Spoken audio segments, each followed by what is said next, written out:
Hey people, um, I might make this the last of this set, but let's talk about the United States Postal Service and kink, specifically BDSM and other kink type things. Um, when the Postal Service first was founded, it pretty much would ignore kink. It just kind of let mail happen. They didn't check to see what was in it, things like that. But as time went forward, the Postal Service started caring about that stuff because they worried about guns and drugs and other things. And then also started worrying about pornography. You could not send pornography through the mail. Now, another thing that was mixed in with that pornography thing was anything kink related. Um, so yeah, anything BDSM, anything kink, whatever was automatically, if they found it, was something that they could charge you with. Even though most people don't realize it, that the Postal Authority does have legal rights to charge you with crimes.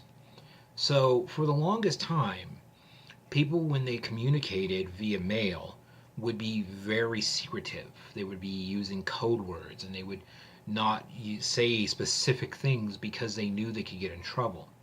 Um, this specifically got really bad uh, right after World War II, during basically the McCarthy era, where protecting the children was the most important thing in the world. So anything that was pornographic or pornography or anything like that was something that the post system felt they had full right to do. And anytime somebody would send a message regarding kink or BDSM, like if you would send somebody a letter saying, hey, there's going to be a party on such and such date at such and such address, the Postal Service could work with the local authorities to come in and bust it. And this did happen.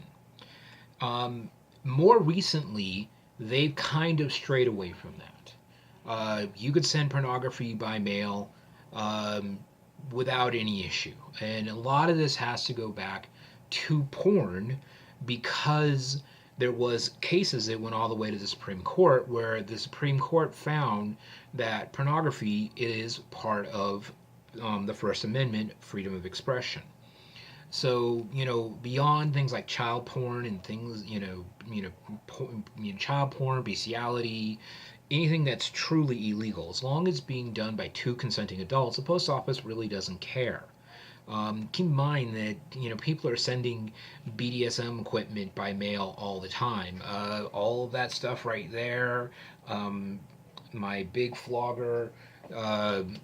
Couple of my other toys. These were all sent by mail. I mean, my Violent Wand kit was sent by mail through the United States Postal Service. They have gotten to a point where they just don't care anymore, or they're not. It's just not going to bother them. But as a remnant of this, occasionally on a form that you would have to sign when you go and join a club, it will say specifically, you are not acting as an agent of the United States Postal Service.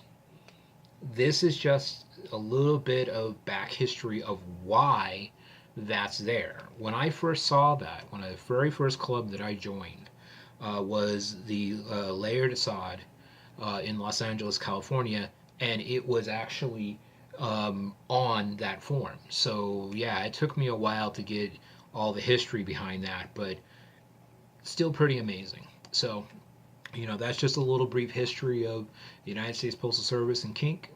That's it for now. Be well and safe.